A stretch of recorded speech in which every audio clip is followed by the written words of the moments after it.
Well, we have a mild Friday, a little cooler this weekend, but pretty nice. Other than that, mild again Monday, but maybe some big changes coming next week. Rain, snow for northern Minnesota, and colder temperatures.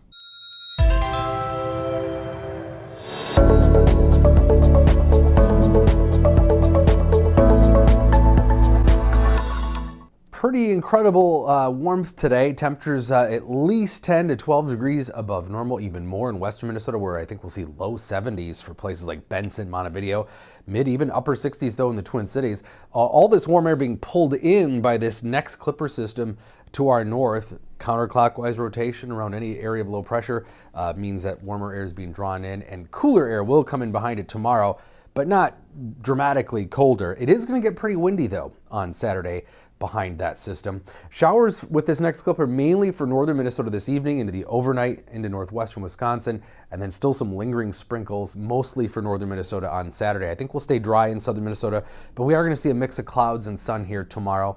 And again, those winds will be picking up in the wake of that clipper system as we head into tomorrow morning, especially in midday. Wind gusts of 20 to 35 miles an hour.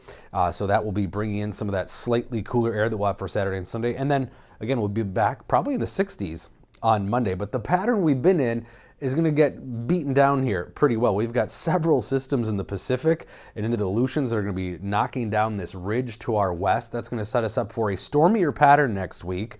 The first system, rain potentially on Wednesday. There are differences in the models, though. Exactly how much moisture we have around is going to be a question.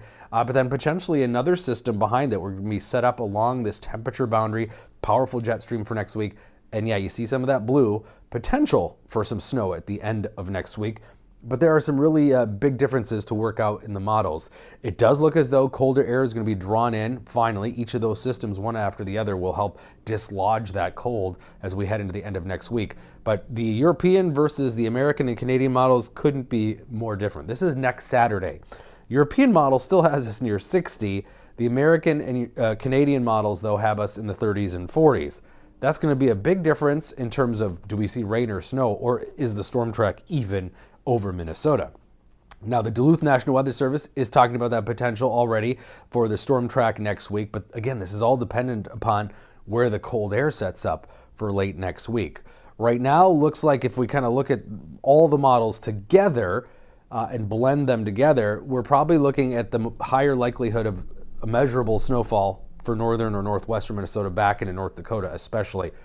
Twin Cities, looking like low chances right now. Will we see some snowflakes?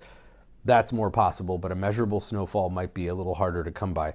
But again, if the European model's right and the other models are wrong, then we're not looking at any snow. It'll be just continued mild. So that's something we got to watch and see if the models can work that out over the weekend. But in the meantime, through the middle of next week, temperatures will still be generally above normal. And it does look as though we will see some rain on Wednesday. But again, there's some big differences between very little rain in the European model or maybe quite a bit of it if we believe the American model. So some things to watch for the middle and end of next week. Could get interesting around here.